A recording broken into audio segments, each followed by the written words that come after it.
ஒரு சுவையான fish fry எப்படி செய்யலான்னு பார்க்கலாம். வாங்க வீடியோக்குள்ளே போகலாம். இந்த ஃபிஷ் ஃப்ரை செய்கிறதுக்கு நான் ஃபிஷ் கேஷ்லேருந்து வாங்கியிருக்கேங்க. இதோட லிங்க் டிஸ்கிரிப்ஷனில் தரேன். வவ்வால் மீன் தான் வாங்கியிருக்கேன். நல்லா குவாலிட்டியாக இருக்குது, ஃப்ரெஷ்ஷாக இருக்குது. இப்போ ஃபிஷ்ஷை வாஷ் பண்ணிக்கலாம். அதுக்கு கல் உப்பு மஞ்சத்தூள் போட்டுக்கோங்க. தண்ணியை ஆட் பண்ணிக்கோங்க. நல்லா வாஷ் பண்ணி எடுத்துக்கலாம். நெக்ஸ்ட்டு ஃபிஷ் ஃப்ரை செய்கிறதுக்கு மசாலா ரெடி பண்ணலாம். இதுக்கு புளி எடுத்துக்கோங்க.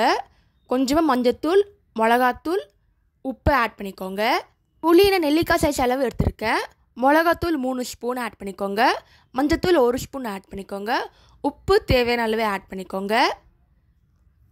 லைட்டாக தண்ணி ஆட் பண்ணாலே போதும். நல்லா திக் பேஸ்ட்டாக இருக்கணும். அப்போ தான் நல்லா வரட்டும். ஃபிஷ் எடுத்துக்கலாம். லைனாக கட் பண்ணிக்கோங்க உள்ள மசாலா இறங்கிறதுக்காக.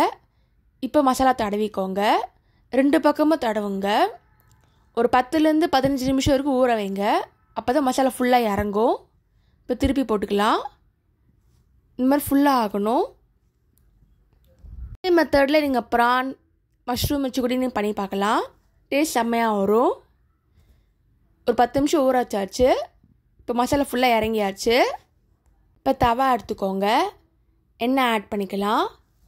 தவா கொஞ்சம் சூடு ஏறட்டும். நெக்ஸ்ட்டு ஃபிஷ்ஷை ஆட் பண்ணிக்கலாம். ஃபிஷ்ஷை சீக்கிரமாக வந்துவிடுங்க. 2 பக்கம் ஈவனாக குக் ஆகிற மாதிரி பார்த்துக்கோங்க. நல்லா பிளாக் கலரில் வரணும். லைட்டாக எண்ணெய் ஸ்ப்ரே பண்ணிக்கோங்க. இப்போ திருப்பி போடலாம். இந்த மாதிரி கலர் சேஞ்ச் ஆகும். அதில் உங்களுக்கு எக்ஸ்ட்ரா வேணால் திருப்பி ஆட் பண்ணிக்கோங்க. ஒரு 10 நிமிஷம் இருந்தாலே போதுங்க. சீக்கிரம் வெந்துடுது. இப்போ திருப்பி போட்டுடலாம். இந்த மாதிரி கலர் மாறும். இந்த மாதிரி ஈவனாக குக் ஆகிருக்கணும். இப்போ 2 பக்கம் இதே மாதிரி பண்ணிடலாம். ஒரு சூப்பரான தவா ஃபிஷ் ஃப்ரை ரெடி ஆயிடுச்சு. நீங்களும் ட்ரை பண்ணி பார்த்துட்டு எப்படி இருக்குன்னு சொல்லுங்கள்.